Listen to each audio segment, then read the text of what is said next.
Muy buenas noches, jóvenes. Vamos a iniciar con esta primera sesión de los días domingos que corresponde a la resolución del examen que ustedes han realizado. Son 40 preguntas, los cuales en esta oportunidad corresponden a los temas de bioseguridad, esterilización y desinfección y también la parte de manejo de residuos sólidos. No, básicamente son estos tres temas que hemos estado viendo el día jueves y viernes.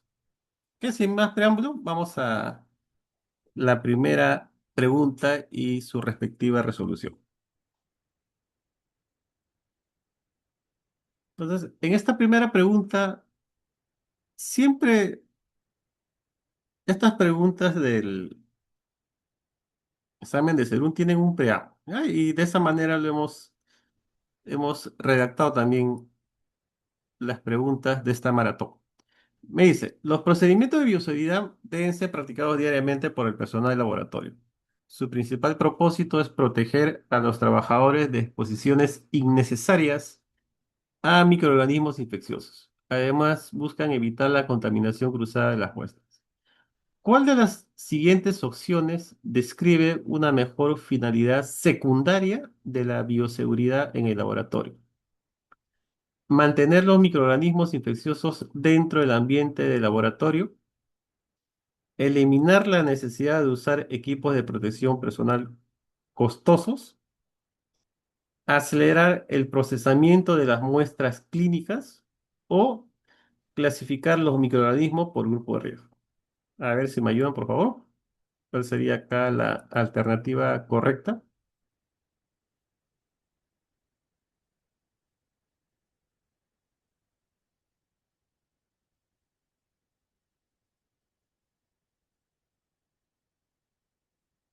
Ok, muy bien.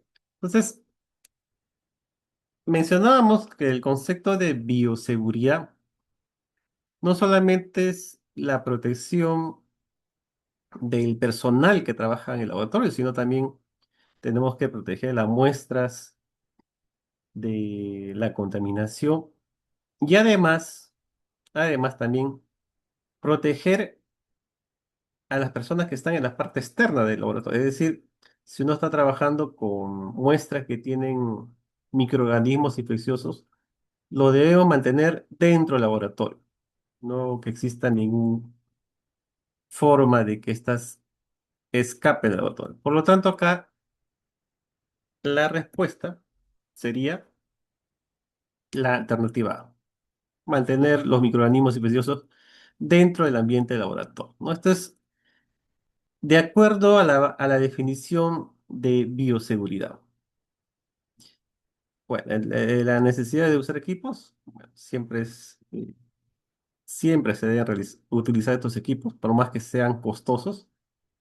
Acelerar el procesamiento de las muestras no tiene relación con bioseguridad. Y clasificar los microorganismos con grupo de riesgo, tampoco. ¿No? Los microorganismos, o mejor dicho, los laboratorios se van a clasificar de acuerdo al microorganismo de riesgo que esté trabajando. Bien, siguiente pregunta. Es importante conocer los microorganismos con los que se trabaja para tomar las medidas de bioseguridad adecuadas. Estos se clasifican por grupos de riesgo, dependiendo de varios factores clave. La capacidad infectante del organismo es uno de ellos. ¿Qué otro factor determina la clasificación por grupo de riesgos? Alternativa A, el costo del tratamiento antibiótico. Alternativa B, los modos de transmisión como los aerosoles. Alternativa C, el nivel de bioseguridad del laboratorio. Y D, si son visibles a simple vista en la muestra. Bueno, acá eran varios factores. ¿Cómo podemos clasificar, ¿no?, estos microorganismos? Y justamente, como mencionábamos hace poco, eso va a depender, de eso va a depender, ¿no? ¿Qué nivel de bioseguridad va a tener nuestro laboratorio? Entonces, una de ellas era la capacidad infectante del organismo. Teníamos cuatro clasificaciones. En la clasificación uno estaban los que no producían enfermedades a las personas. Luego teníamos el tipo 2 que sí pueden producir enfermedades, pero hay tratamiento para ellas. El tipo 3 producen enfermedades que pueden, aunque existen tratamiento, van a dejar algún efecto, ¿no? Sobre la persona. Y el tipo 4 el que trabaja con virus, no existen tratamientos para estos microorganismos. Entonces, acá también es importante el modo de transmisión. Es el modo de transmisión. Entonces, acá la respuesta sería los modos de transmisión como los aerosols. Eso también es muy importante a la hora de clasificar el grupo de riesgo. Tercera pregunta. El fundamento de una buena seguridad en laboratorios de nivel uno y 2, ya sabemos cuáles son esos niveles, es el desarrollo de técnicas microbiológicas apropiadas. Además, existen reglas específicas para el ambiente de trabajo. Una de ellas es colocar un cartel de riesgo biológico. ¿Dónde se debe colocar? La pregunta es, ¿dónde se debe colocar este cartel para los microorganismos de riesgo tipo 2? Alternativas: en el techo laboratorio, en las puertas, los ambientes de manipulación, en la mesa de trabajo principal, en los armarios donde se guarda la ropa y tal. Bueno, acá la respuesta es la alternativa B. En las puertas, los ambientes del laboratorio, ¿no? Incluso no basta también con un cartel de riesgo biológico. Ustedes han visto en las clases que tienen unos pictogramas. Además, en las puertas, además de riesgo biológico, se debe colocar un cartel de solamente está prohibido el paso, ¿no? A personas extrañas, ¿no? Al laboratorio. Eso también se coloca, ¿no? Hay un pictograma de una mano de detente, además del riesgo biológico. Ya se lo toman en cuenta porque esa, eso aparece en la última versión de las normas de bioseguridad que tiene el INS. ¿Ok? No, no vaya a ser que le pregunten también eso, ¿no? Siguiente pregunta. El laboratorio debe mantenerse limpio y aseado, retirando cualquier material no relacionado con el trabajo. Los pisos deben limpiarse con soluciones desinfectantes. Para el desempolvado se usan tela saturada con desinfectante. ¿Qué práctica está específicamente prohibida en relación con la limpieza de piso? Limpiar los pisos con soluciones desinfectantes, el desempolvado con una tela húmeda, barrer el piso en seco o encerar, o descontaminar la mesa de trabajo al terminar la jornada. Entonces acá la primera alternativa sí es la correcta, ¿no? Se trapea el piso con eh, una solución desinfectante como la lejía diluida. Para retirar el polvo de las mesas se utiliza telas. También debemos descontaminar la mesa de trabajo al inicio y al término de la jornada. Y acá lo que está prohibido sí es barrer el piso en seco, porque podemos, en este caso, estaríamos bien, si hay microorganismos en el piso, lo estaríamos trasladando a otras áreas, ¿no? y tampoco se encera porque siempre hay un riesgo, ¿no? De que exista un incidente de resbalo de personal que trabaje en el área de laboratorio. Entonces, eso es lo que está prohibido. Acá la alternativa entonces sería la C. Siguiente pregunta.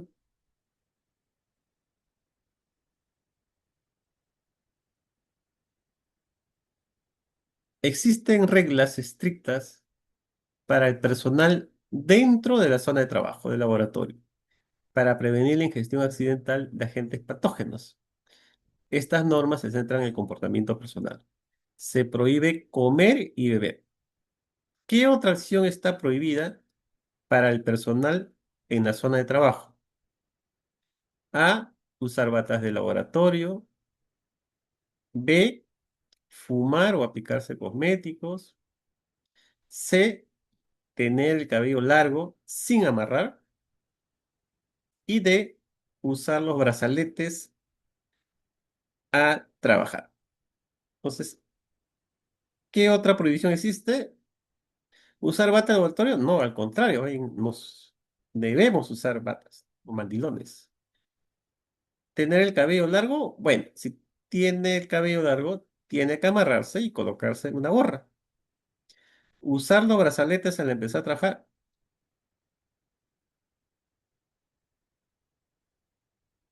ok, no podemos usar, ¿no?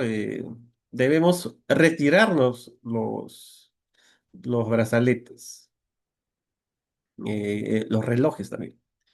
Y acá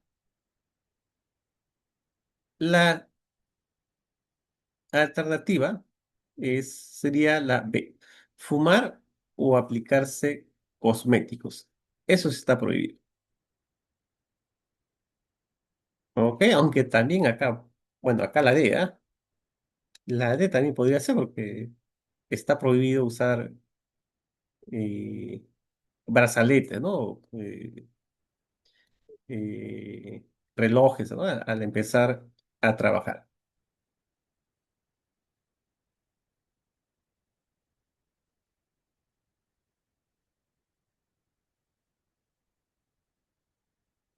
Sí, también la C. Tener el cabello largo sin amarrar. Sí, acá en verdad son las tres alternativas, ¿no? Acá parece que había un error en la redacción. En todo caso, la redacción sería, ¿qué otra acción no está prohibida?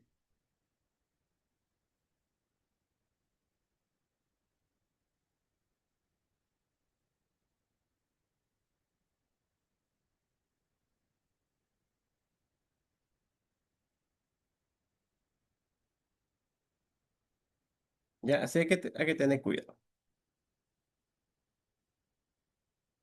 Bueno, lo que indica la norma es eso, ¿no? No se debe fumar y menos aplicarse cosméticos.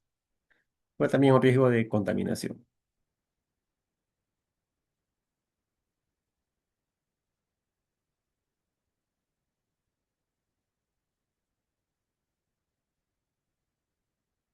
6. Entonces la 5 quedaría como... Hay que mejorar ahí la redacción, ¿no? Ahí no es la redacción correcta. 6. Todo el personal del laboratorio debe recibir inmunización protectora como medida de bioseguridad preventiva. La vacunación es específica según la naturaleza de sus funciones y los riesgos a los que están expuestos. Se menciona ejemplos como tétanos y difteria. ¿Contra qué otra enfermedad viral se menciona que el personal debe recibir inmunización protectora? Y es obligatoria. Tuberculosis, hepatitis viral B, brucela o VIH. Cuando uno tiene, según la norma, según el esquema de vacunación a nivel nacional, hay un cuadro que es específico para el personal de salud, ¿no? Y ahí indica que la vacuna que debe recibir uno al primer contacto con el establecimiento de salud viene a ser la de hepatitis B, ¿no? Son 3 dosis que debe recibir el personal de salud. Entonces acá sería la respuesta a la B. Siguiente pregunta. El personal de laboratorio debe mantener una higiene adecuada para prevenir la propagación de material infeccioso. El lavado de manos es una medida fundamental y obligatoria. Debe realizarse en momentos específicos del trabajo diario. ¿Cuándo debe lavarse las manos el personal del laboratorio? Solo después de retirarse del laboratorio, antes y después de haber manipulado material o animales y el retirarse también del laboratorio, solo antes de comenzar el trabajo con las muestras, a trabajar con las muestras o solo después de un accidente o exposición a material infeccioso. Entonces, acá la respuesta es la alternativa B, ¿no? La alternativa B es antes y después, ¿no? De haber manipulado, ¿no? Alguna muestra, aunque lo correcto es utilizar guantes, pero ahí también menciona que antes de colocarse los guantes uno debe lavarse las manos. Y por supuesto, ¿no? Uno termina sus labores de laboratorio y se retira los guantes y tiene que ir antes de retirarse, tiene que lavarse las manos. Entonces acá la correcta sería la B. ¿Solo después de retirarse del laboratorio? No. Acá es la palabrita solo, ¿no? Acá la palabrita solo es lo que descarta a todas las demás alternativas. Pregunta 8. Para manipular líquidos en el laboratorio, se deben seguir procedimientos seguros para evitar inoculaciones accidentales. Las jeringas y agujas hipodérmicas no deben usarse para este propósito, a menos que sean estrictamente necesarios para su función médica. ¿Qué método se debe usar en su lugar para manipular líquidos? Usar la boca para aspirar con las jeringas, usar guantes y protección ocular únicamente, usar pipetas automáticas, propipetas u otros dispositivos, o de verter directamente de un recipiente a otro. Entonces, cuando uno manipula líquidos, puede ser reactivos o incluso los sueros, ¿no? Las muestras de los pacientes. Lo que se recomienda es usar pipetas automáticas, ¿no? O, en todo caso, si es que se trabajara con pipetas de vidrio, o también ahora también hay pipetas de plástico, hay que utilizar estos dispositivos como las propipetas, ¿no? O las bombillas esas que se aspiran los líquidos. Pero nunca aspirar con la boca, no es suficiente, ¿no? Tener guantes y protección ocular, pero y menos verte directamente de un recipiente a otro. Entonces acá la respuesta correcta es la C. Pregunta la 9. Todos los materiales, muestras y cultivos contaminados deben ser tratados antes de su eliminación final. Se deben introducir en bolsas de recolección de residuos sólidos, diferenciados por colores y anudarse para su posterior tratamiento. ¿Cuál es el tratamiento final recomendado para estos residuos antes de su eliminación?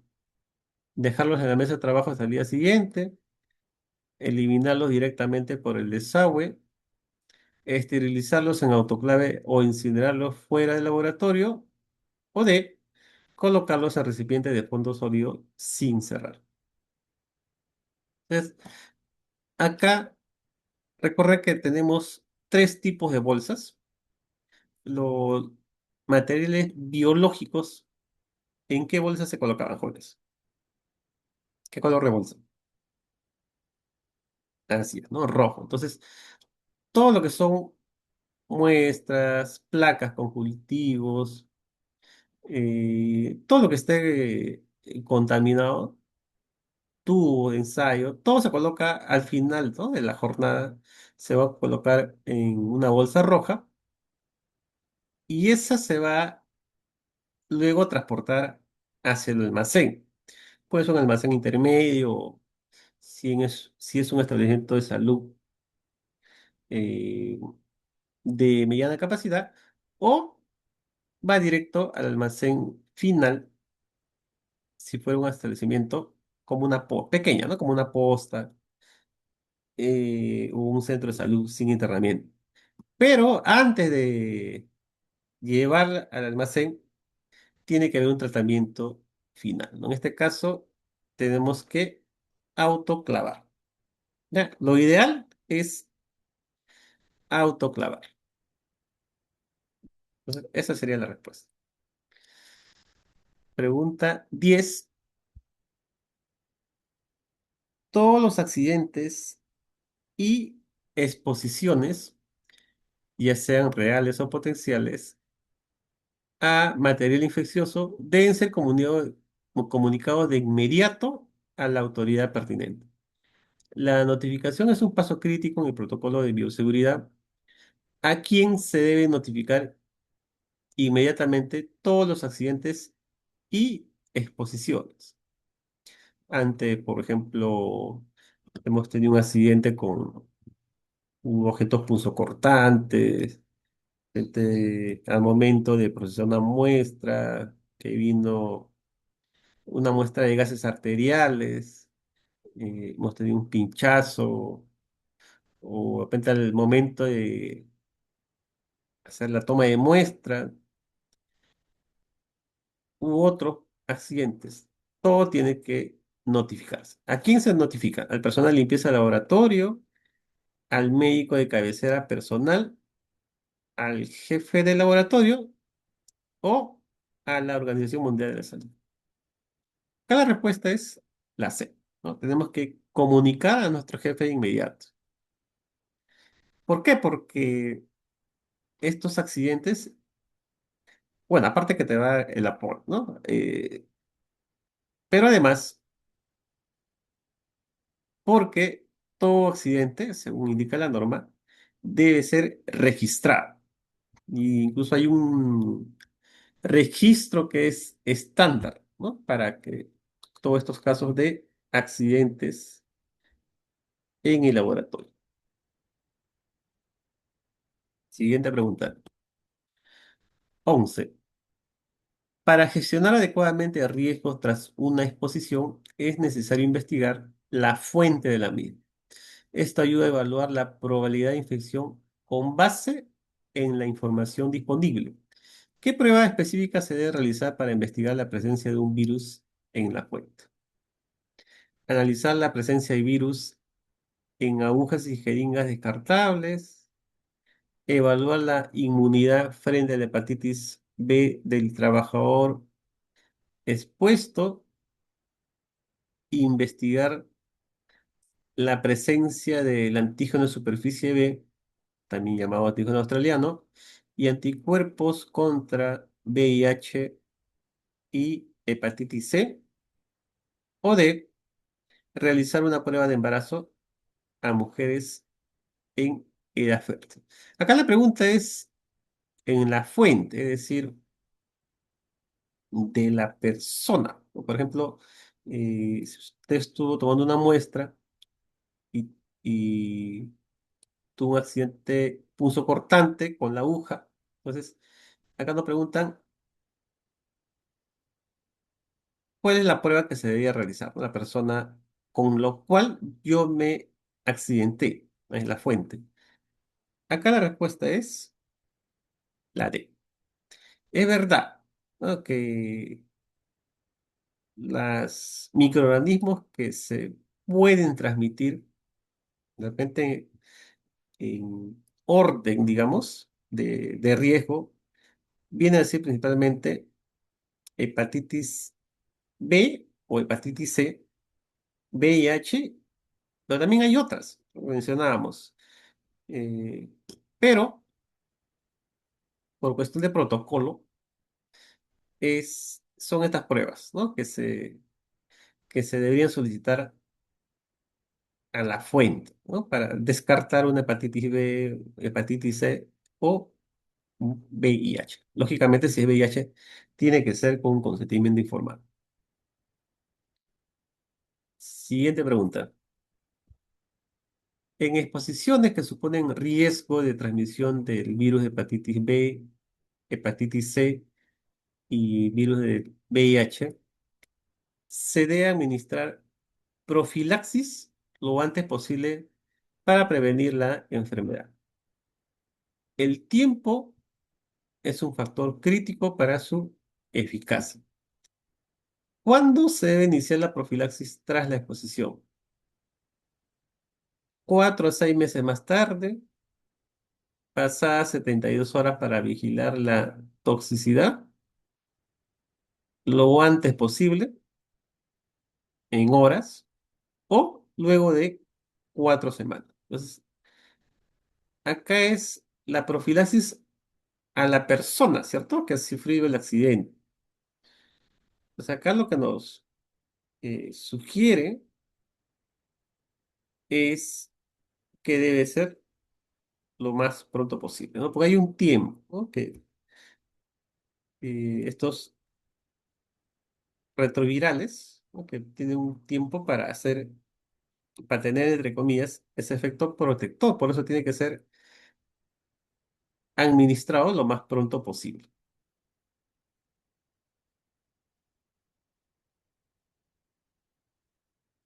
Siguiente pregunta.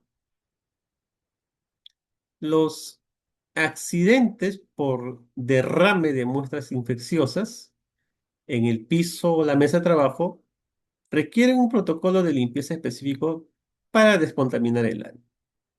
Se debe cubrir la zona afectada y dejar actuar un desinfectante.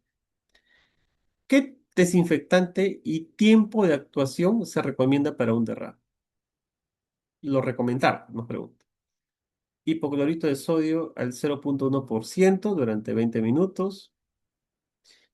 Etanol al 70%, frotando varias veces. Fenol al 5% durante 30 minutos como mínimo. O glutral de iodo al 2% durante 10 horas. Acá la respuesta es la C. La C. Lo que se recomienda, ¿no? Colocar papel periódico o embebido en fenol y dejar actuar durante 30 minutos. Y luego se puede recoger, ¿no? Y descartar.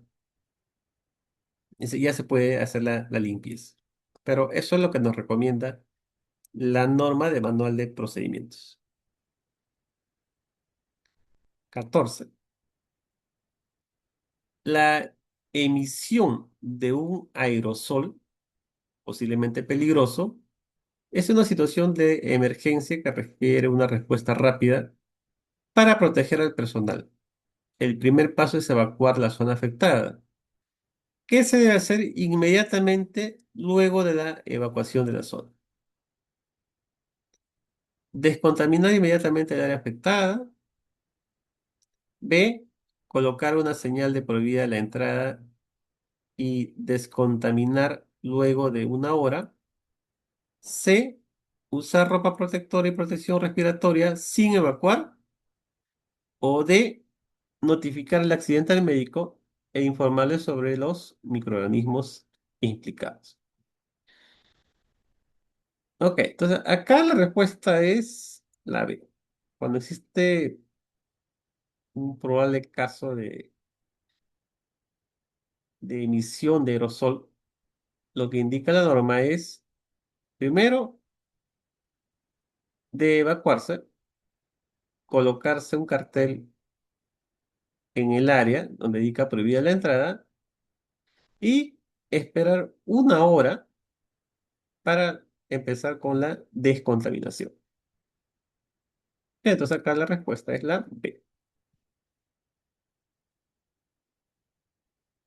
Siguiente pregunta. Las cámaras o cabinas de bioseguridad biológica son un elemento material, un equipo de bioseguridad recomendado. Actúan como una barrera física para proteger al personal que trabaja con agentes infecciosos. ¿Cuál es la función principal de estas cámaras de seguridad biológica? Impiden la salpicadura de líquidos peligrosos, son eficaces contra los riesgos químicos, evitan el riesgo de infecciones transmitidas por el aire en forma de aerosoles o sustituyen completamente el uso de guantes y mascarillas. ¿No? Mencionábamos que estas cabinas tienen unos filtros EPA, lo cual su uso no impide, ¿no?, que uno pueda tener accidentes por salpicadura. Se usan para lo que es riesgo biológico, no químico. Y de igual manera puede estar trabajando uno con la cabina, pero tiene que usar sus guantes y mascarilla. Entonces acá la respuesta es la C. Esa es su principal función, ¿no? Evitar el riesgo de transmisión de infecciones de microorganismos por la formación de aerosoles. Cuando uno abre la tapa de una muestra, pueden formarse aerosoles y estos microorganismos podrían infectarnos cuando estamos en su procesamiento, cuando estamos realizando el procesamiento de estas muestras. Siguiente pregunta. Las cabinas de seguridad biológica deben usarse en procedimientos específicos que generan un alto riesgo de infección por vía aérea. Estos procedimientos a menudo implican la manipulación física vigorosa del material infeccioso. ¿En cuál de los siguientes procedimientos se recomienda el uso de una cabina de seguridad biológica? Apertura de envase con material no infeccioso. B. Calentar asas bacterianas en la llama de un mechero de Bunsen. C. Trituración, mezclado o agitación enérgica de material. O D. Recolección de muestras en el campo. Acá la respuesta correcta es... No, acá no es la D. Acá sería un error.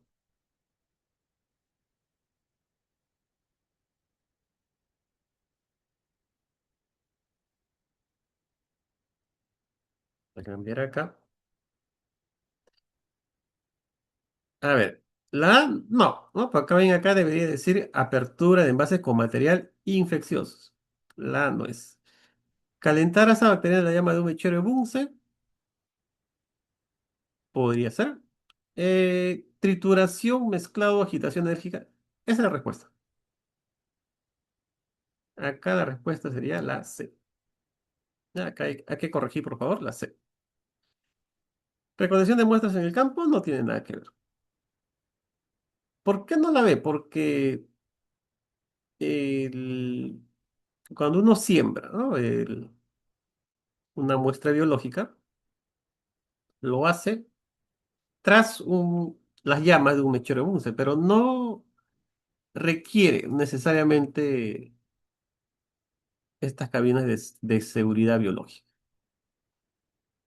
¿Cuál sería? La C. Siguiente pregunta.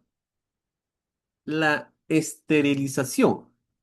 Ya, eso sí, tenían que tener ustedes los conceptos claros entre esterilización y desinfección.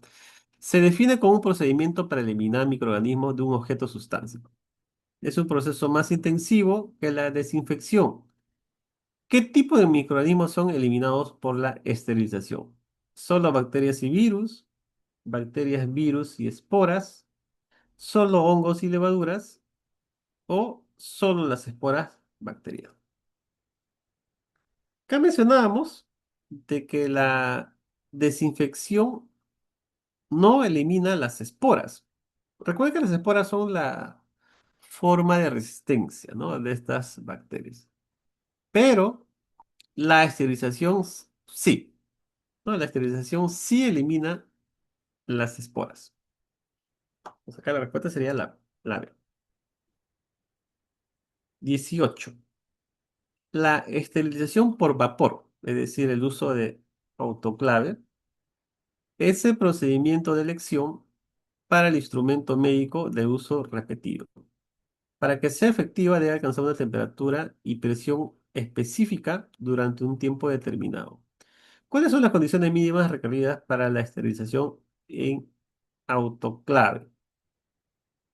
100 grados durante 10 minutos, 121 grados Celsius durante un mínimo de 20 minutos, 170 grados centígrados durante 2 horas o ebullición durante 30 minutos. Entonces acá la respuesta es 121 grados durante un mínimo, ojo acá, es mínimo 20 minutos. ¿Ya? Mínimo 20 minutos. Y ojo que esto es para material, entre comillas, limpio, no, no contaminado. ¿Ya? No contaminado. Para material contaminado es más tiempo, ¿no? Hay que darle más tiempo.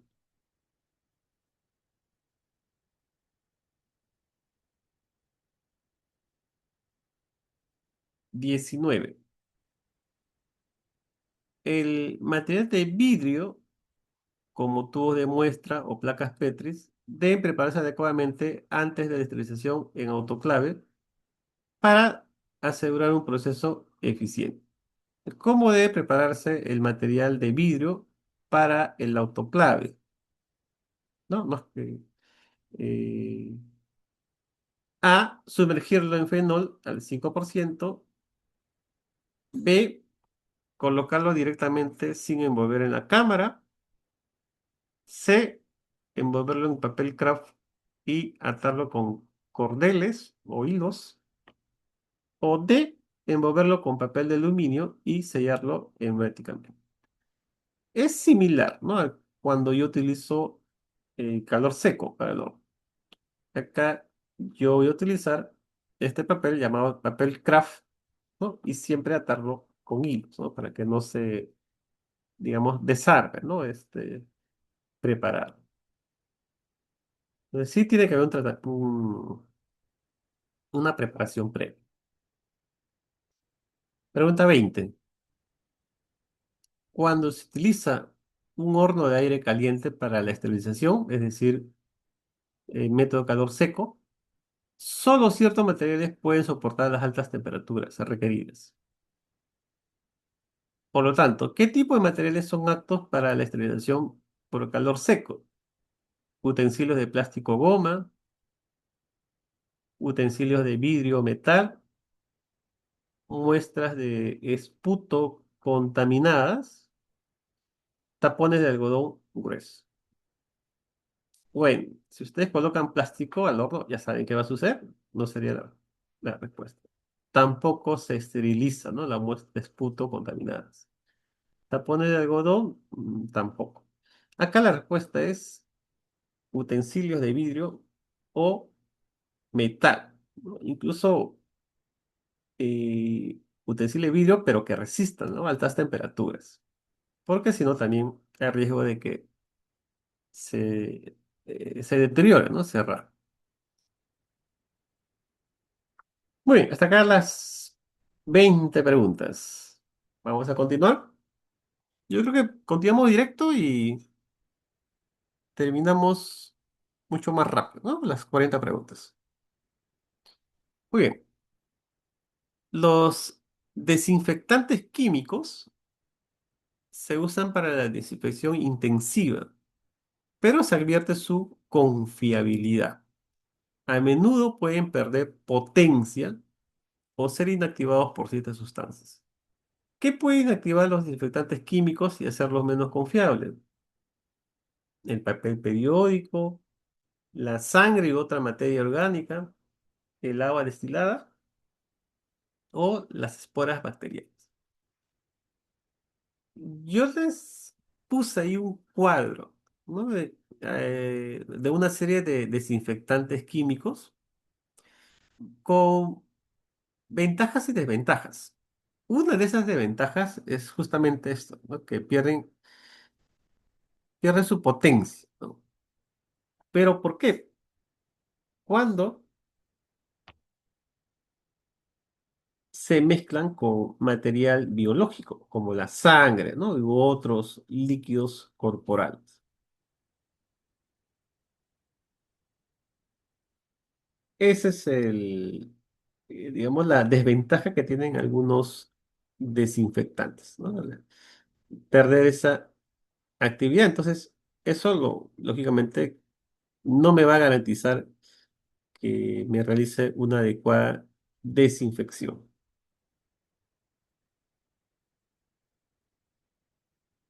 Bien, continuamos. Pregunta 22. Existe una lista de desinfectantes químicos que han demostrado ser eficaces para inactivar el virus del VIH. Estos agentes se utilizan en concentraciones específicas. ¿Cuál de los siguientes es un desinfectante eficaz contra el VIH? Etanol al 4%, hipoclorito de sodio al 0,1%, Lutaral al 0,5% o el alcohol isopropílico al 2,5%. Acá la respuesta es el hipoclorito de sodio. De repente acá la pregunta más que, eh, digamos, debería ser, ¿cuál es el más utilizado? ¿No? El más utilizado de todos estos desinfectantes. Entonces, no se olviden, hipoclorito de sodio lejía. Justamente, otra pregunta sobre este desinfectante. ¿Sí? El hipoclorito de sodio o lejía es un desinfectante común, barato y fácil de adquirir que mata bacterias y virus. Sin embargo, tiene inconvenientes prácticos en el laboratorio. ¿Cuál sería uno de los principales inconvenientes de esta lejía? Se vuelve más estable con el calor excesivo, no es eficaz contra las bacterias, es altamente corrosivo para el acero, níquel y otros metales, o es menos estable que la cloramida. Es una desventaja, porque en verdad son dos, ¿no? Una de esas desventajas es que es corrosivo, ¿no? Para metales. La otra desventaja, ¿cuál era? Del hipoclorito, ¿correcto?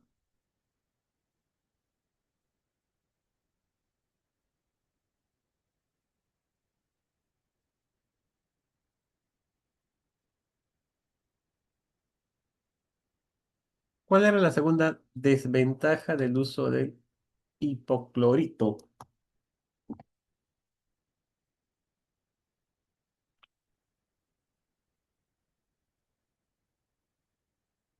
Correcto, que tenía que ser usado recién preparado, porque si no pierde potencia. Ajá, pierde potencia.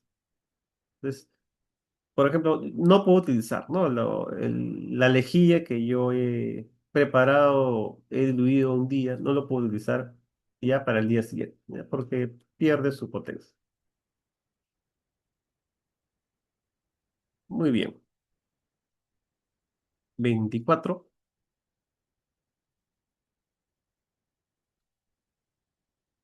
La desinfección por frotación con producto químico es aceptable para las superficies como mesas y salpicaduras de sangre. El hipoclorito es el desinfectante más indicado para esto. ¿Qué se debe hacer si las salpicaduras de sangre son visibles antes de frotar con alcohol? ¿Ya? La pregunta es con alcohol. Me hablan de hipoclorito, pero me preguntan sobre el alcohol, ya que también es otro desinfectante.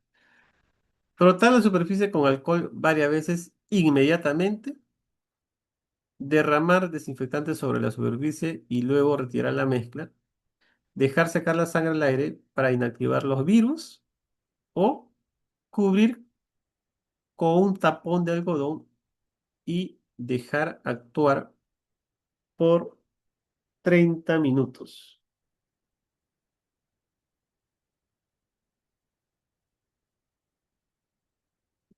¿Cuál sería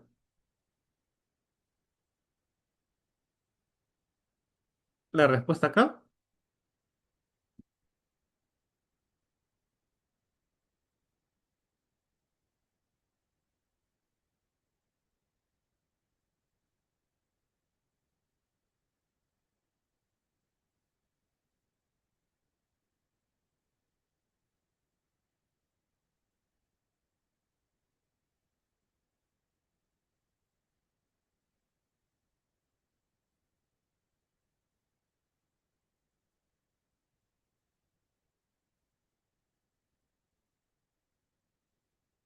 Sería la B. A ver, chicos.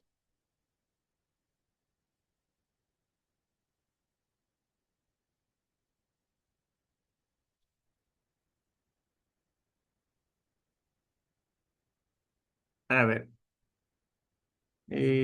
¿Cubrir con un tapón de algodón y dejar actuar? No, ¿no? En caso de desinfección, no. Dejar secar la sangre al aire para inactivar los virus, tampoco. Derramar desinfectante sobre la superficie y luego retirar la mezcla, podría ser, o frotar la superficie con alcohol varias veces inmediatamente. Acá la respuesta, lo que más va para esta pregunta sería la B. ¿Ya? La B.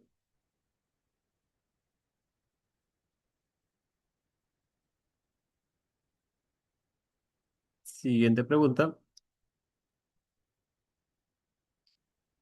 La sangre, líquidos orgánicos y secreciones pueden eliminarse con el agua, por el desagüe con agua abundante, pero muchos laboratorios optan por un tratamiento adicional de seguridad antes de su eliminación final. ¿Qué tratamiento adicional aplican estos laboratorios a los residuos líquidos, incluida la sangre? Incineración inmediata, tratamiento en el autoclave, inmersión en alcohol etílico al 70% o eliminación en recipientes rígidos punzocortantes.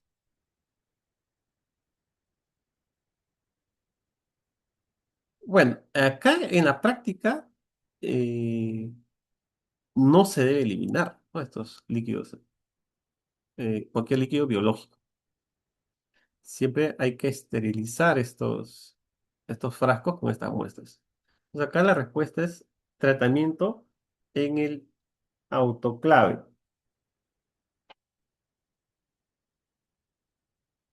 ¿Ya? Acá es el tratamiento en el autoclave.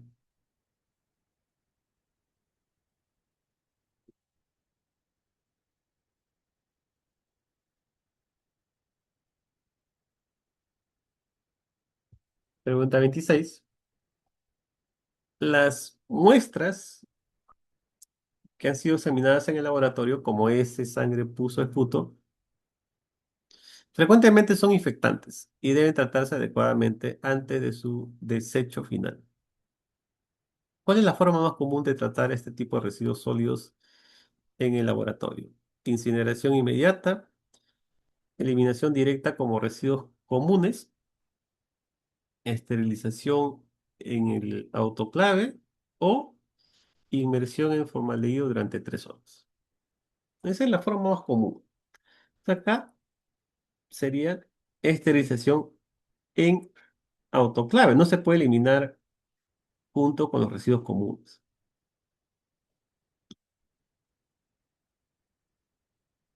Siguiente pregunta. Para evitar una falsa seguridad en el proceso de esterilización en autoclave, el documento sugiere métodos rigurosos, ¿no? Se refiere al documento del MINSA, para verificar su eficacia, más allá de los indicadores químicos o térmicos simples. ¿Qué tipo de control se debe considerar riguroso y sistemático? El uso de papel craft de color marrón oscuro, control riguroso sistemático en cada proceso, registro de presión y temperatura, mantenimiento apropiado de autoclave, aumentar la presión a 1,5 atmósferas y reducir el tiempo a 10 minutos, o utilizar siempre indicadores químicos en cada capa. Acá la respuesta sería la B, ¿no? Lo único que te garantice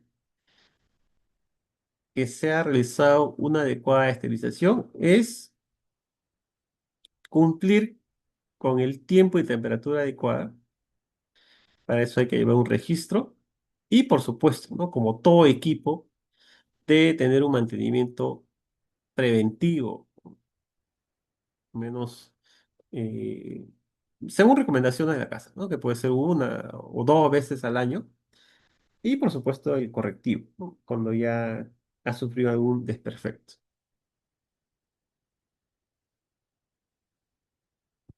La 28. Algunos desinfectantes químicos son muy eficaces, pero presentan riesgo para la salud del personal debido a su toxicidad e irritación. El formaldehído es uno de ellos. ¿Qué precauciones se deben tomar al utilizar formaldehído o sus vapores? Se pueden usar en dilución 1 en 10 en cualquier ambiente. Son inofensivos para la piel, ojos y vías respiratorias. Evitar el contacto con la piel, ojos y las vías respiratorias. O C, guardarlas durante más de 2 semanas luego de la activación. Bueno, acá si usted recuerda, ¿no? Los cursos de anatomía, utilizábamos el fórmula. Lo primero que sufríamos era con la irritación de los ojos. Entonces, acá la recomendación es evitar el contacto con la piel, ojos y las vías respiratorias. No, en verdad es poco utilizado este formaldeído. Justamente tiene esa desventaja, ¿no? De su toxicidad.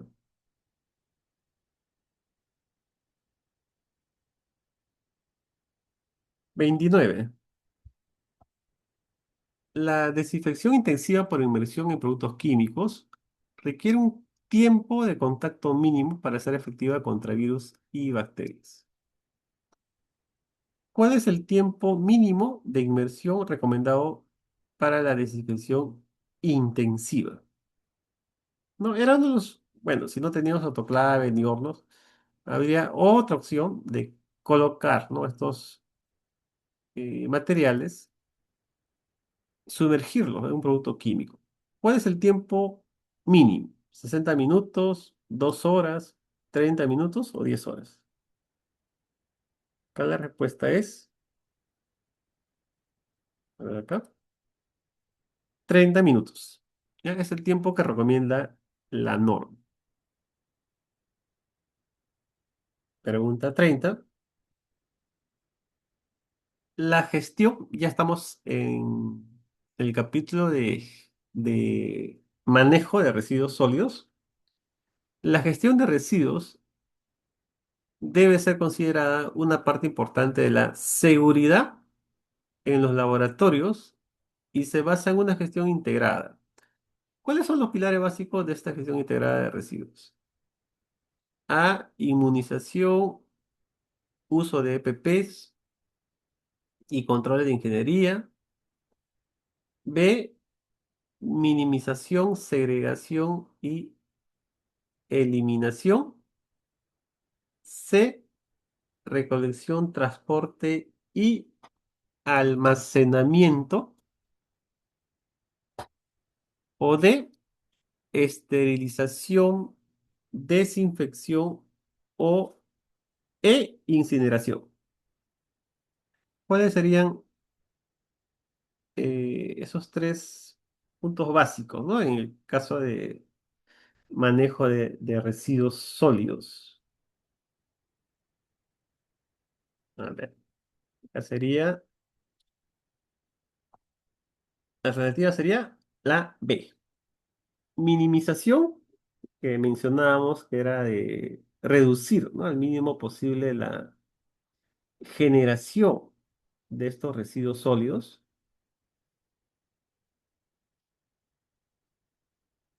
La segregación, que es la separación, ¿no? De estos residuos. Ya hemos mencionado que está clasificado en biocontaminados, especiales y eh, los residuos comunes. Y por supuesto la eliminación. Entonces sería la respuesta la C.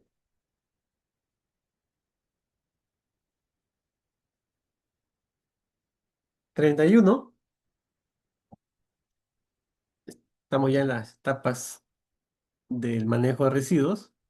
Dice, el acondicionamiento consiste en la preparación de los servicios u áreas del establecimiento de salud con materiales necesarios. Estos materiales son adecuados para la recepción o el depósito de las diversas clases de residuos. ¿Qué materiales se menciona como necesarios para esta etapa del acondicionamiento? El acondicionamiento es la preparación que debe tener el servicio para el manejo de estos residuos. ¿Qué se requiere? Guantes especiales para riesgos físicos, calor o frío, filtros especiales de gran superficie con eficiencia mínima de 99,99, recipientes, contenedores, tachos, recipientes rígidos e insumos, las bolsas, o mandiles abrochados a la espalda con puño elástico.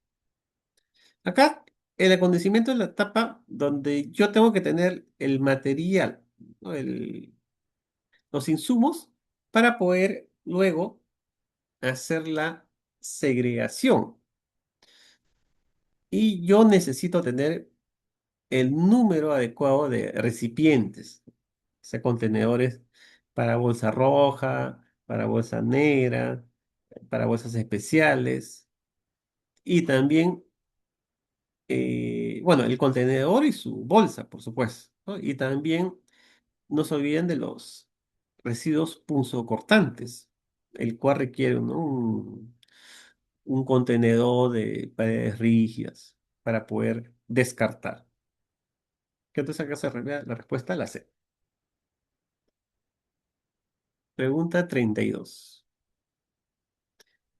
La segregación es la acción de separar los residuos en el punto de generación. Es de cumplimiento obligatorio para todo el personal que labora en el establecimiento de salud. ¿Dónde deben ubicarse los residuos segregados?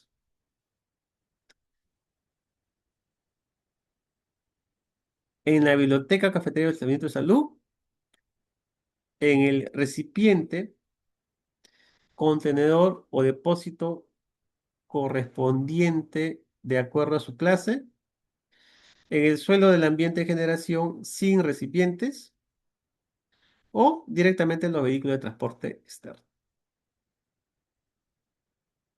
Bueno, acá creo que más por lógica, ¿no? La alternativa sería la B. La segregación recuerda que es ya el acto, ¿no? De yo estoy en mi laboratorio, entonces voy a generar residuos biológicos comunes, punzocortantes. Entonces, estos recipientes o estos contenedores van a estar en el área de trabajo. Ya, esa es la etapa de segregación. Entonces, de acuerdo al residuo que yo genero, le voy depositando, ¿no?, en los recipientes adecuados, en el punto de generación, en mi propia área de trabajo. No es que voy a ir a otra área y ahí hacer el depósito, ¿no? Sino que tiene que ser en el mismo área de trabajo. Y en los recipientes que son los adecuados, ¿no? Para eso se hace esta diferenciación, ¿no?, de acuerdo a las normas del Ministerio de Salud. Pregunta 33. El almacenamiento primario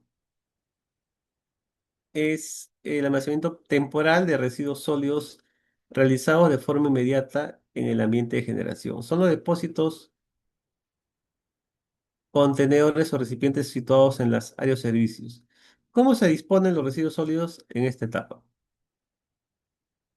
Sin segregar para su posterior clasificación centralizada, en forma segregada para su posterior traslado al almacenamiento intermedio o central, en el suelo del ambiente de generación sin recipientes, o se lleva directamente en los vehículos de transporte externos. Entonces acá recuerden que hay un almacenamiento primario, es en el mismo área de trabajo. Si es que es un servicio médico que genera bastantes residuos, probablemente va a tener un almacenamiento intermedio. Entonces, del almacenamiento primario, primero se pasa al intermedio y luego se pasa al almacenamiento final, ¿no?, o central. Pero si es un servicio o un centro hospitalario, un establecimiento de salud que genera poco residuo, menos de 150 litros, entonces ahí sí, este, estos residuos se pasan del almacenamiento primario directamente al almacenamiento final o central. Entonces acá la respuesta es la B, en forma segregada para su posterior traslado al almacenamiento central o intermedio. Pregunta 34. El almacenamiento intermedio es el lugar donde se acopian temporalmente los residuos generados por los servicios cercanos. Se distribuyen estratégicamente dentro de las unidades, áreas o servicios.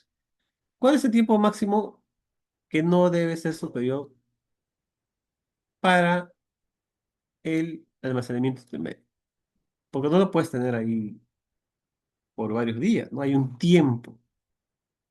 Que recuerden que si yo dejo mucho tiempo, esto puede generar, ¿no?, contaminación, a que aparezcan las plagas de insectos o de roedores. Entonces, hay un tiempo máximo que era de 12 horas. No estamos hablando del almacenamiento intermedio, ¿no? Por ejemplo, en el hospital donde yo trabajo, hay almacenamientos intermedios. Me parece que son tres, no, tres o cuatro, donde se van a colocar en forma temporal. Y luego vendrá otro personal, el cual retira estos coches y lo lleva hacia el almacenamiento central.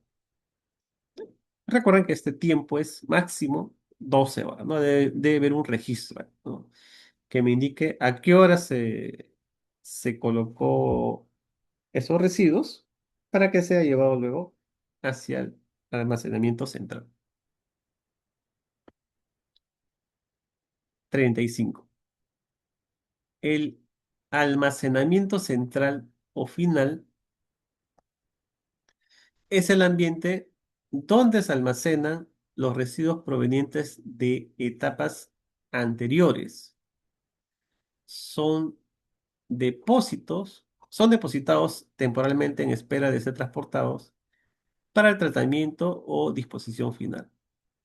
¿Cuál es el tiempo máximo de almacenamiento final para residuos biocontaminados y comunes en condiciones normales?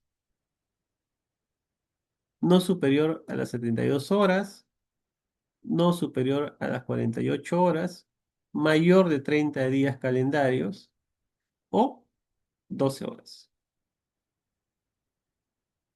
La respuesta es,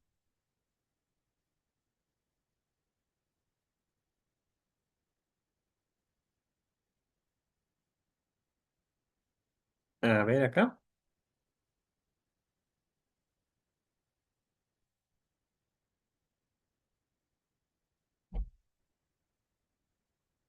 no, acá la respuesta es la B. ¿Ya? La B es 48 horas que tenía que estar coma. Vamos acá a corregir. ¿No?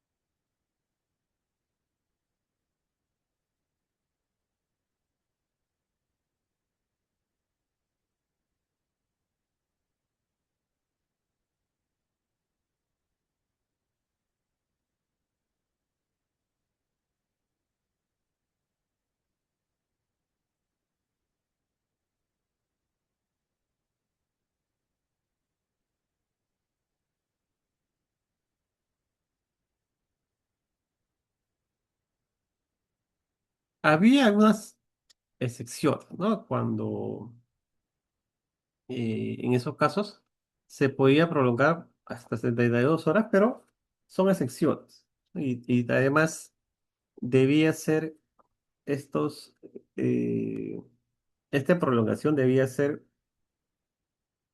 registrados.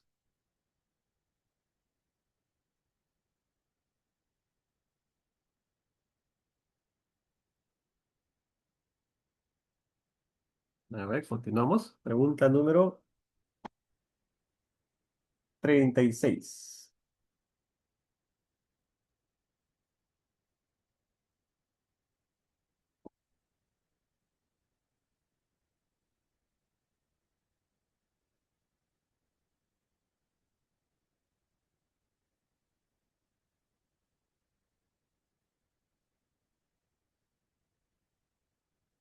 Ah, perdón, acá. Si es 30 días, acá me estoy equivocando. Porque acá me están indicando, ¿no? Residuos comunes, ¿no? Si es 30 días. Se supone que ese material biocontaminado previamente haya pasado por un proceso de autoclavado, un proceso de esterilización. Entonces, ahí sí es 30 días.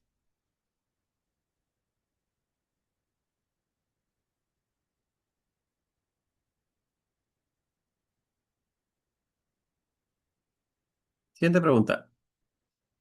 El tratamiento de residuos sólidos es cualquier proceso, método o técnica que permite modificar las características físicas, químicas o biológicas del residuo sólido. El objetivo es reducir o eliminar su potencial peligro.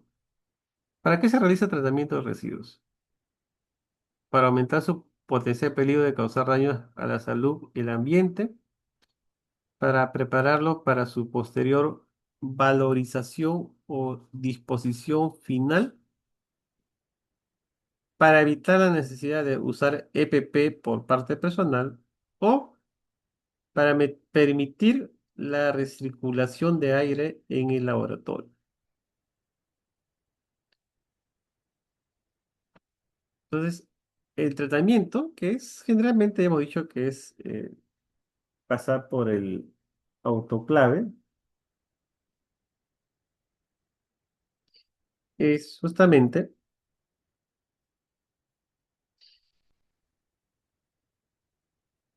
para su disposición final, ¿no? Cuando nos referimos disposición final, es que va a venir el transporte, ¿no? El transporte de la empresa operadora de residuos sólidos para llevar estos residuos hasta la disposición final que era los rellenos sanitarios. Hasta los rellenos sanitarios.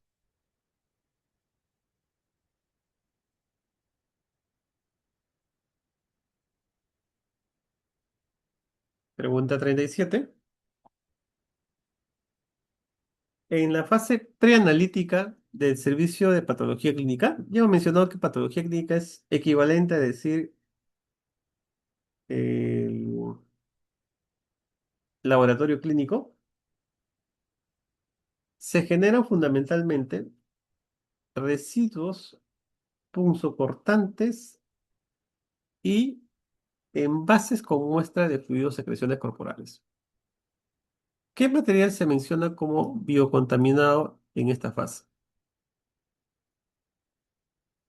Papel, cartón y envoltura de los frascos, jeringas descartables, tubos al vacío, lancetas y sopos, lente de contacto usados por el personal o mandiles abrochados a la espalda con puño elástico. Sí, acá nos preguntan cuál es los residuos que se generan en la parte preanalítica, es en el área de toma de muestras.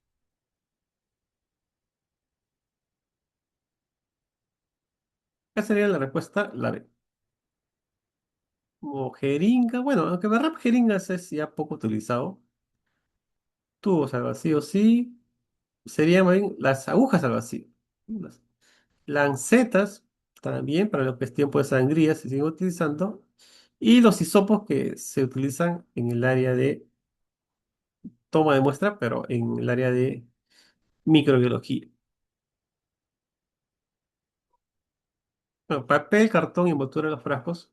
Estos son residuos comunes, no, no contaminados.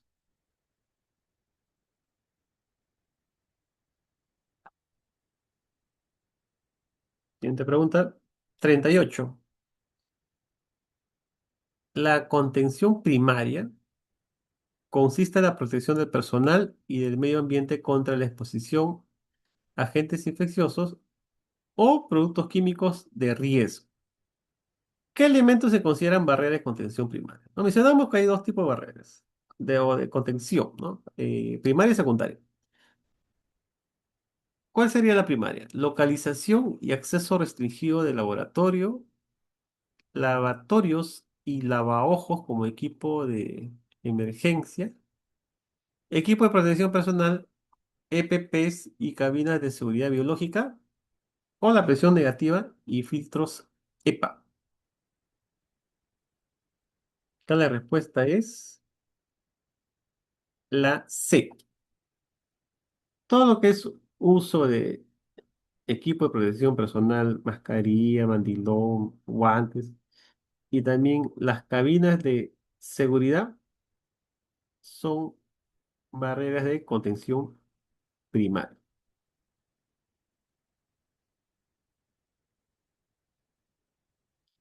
Siguiente pregunta.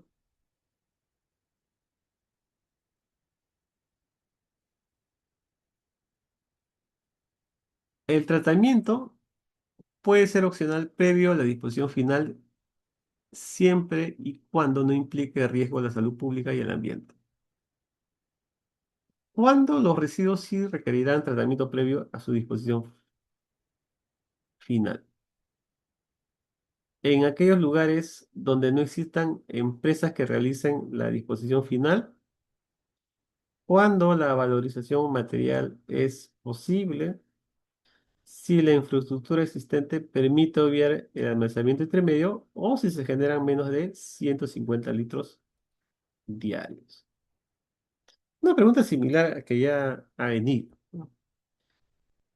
Y esto de acuerdo a la norma, dice, porque la norma dice, en aquellos lugares donde no existan empresas que realicen este transporte, ¿no? Estos residuos,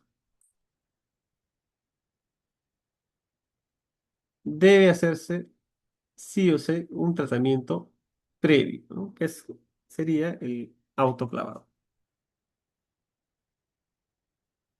Y la pregunta 40 me dice, ¿existen normas sobre el vestuario y objetos personales para evitar riesgos potenciales en el área de trabajo? Esto incluye el manejo de equipos como centrífugas. ¿Qué objetos no se pueden usar en el área de trabajo? Mandiles limpios de mangas largas, lente de contacto, collares largos, brazaletes y relojes, o ropa protectora de áreas con nivel de contención 2 y 3.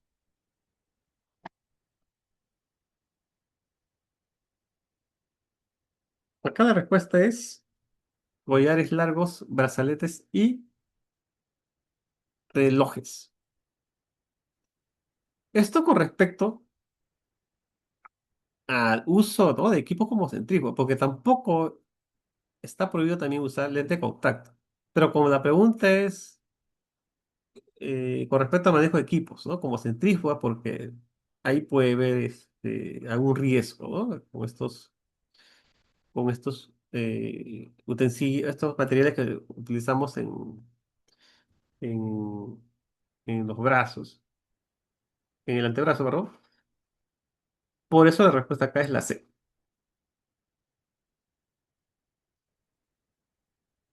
Bueno, hasta acá entonces las 40 preguntas.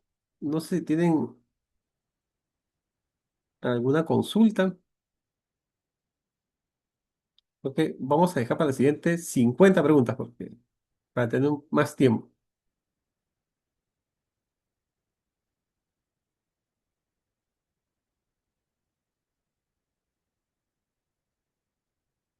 Ya, y cuanto mejor, ¿no? Cuanto más preguntas resolvamos, mejor, ¿no? Para que se quede también grabado con ustedes.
Ah, ya, esta es la pregunta. Vamos a ver un poquito.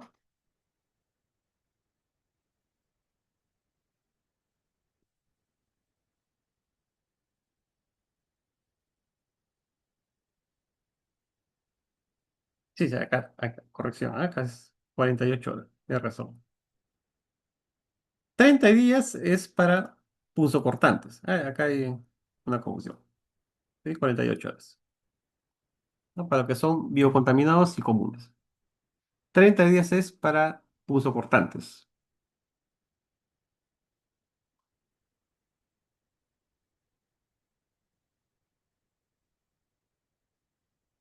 Pero recuerden que en casos excepcionales, ¿ya? Para casos excepcionales puede ser hasta 72 horas.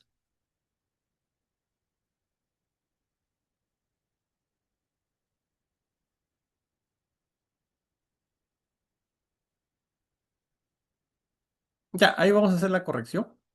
Vamos a hacer la corrección.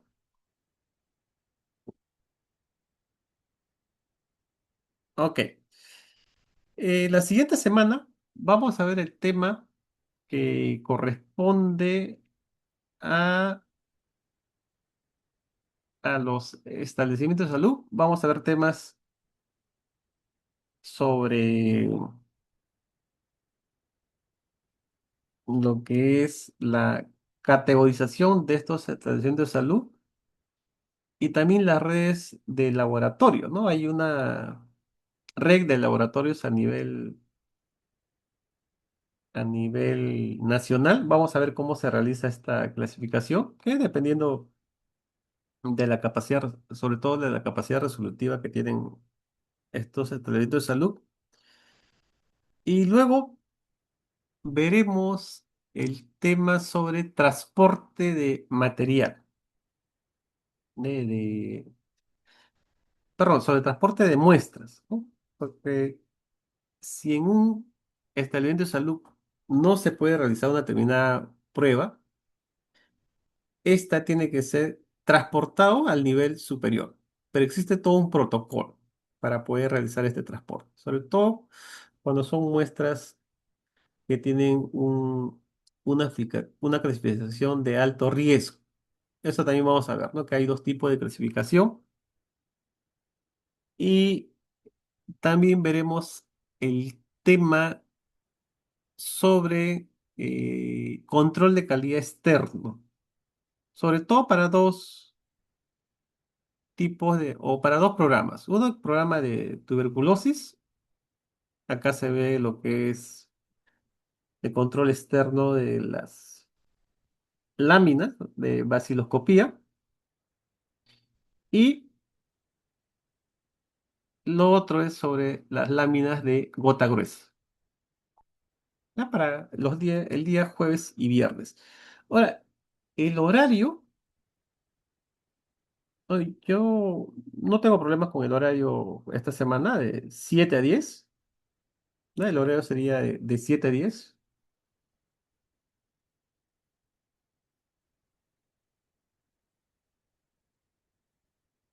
Sí, porque parece que ha habido un censo, ¿no? Para que sea ese el horario adecuado. Va a haber, sí, algunos días que sí se va a avisar, ¿no? Que voy a tener algunos cursos horarios, pero eh, se va a avisar con anticipación.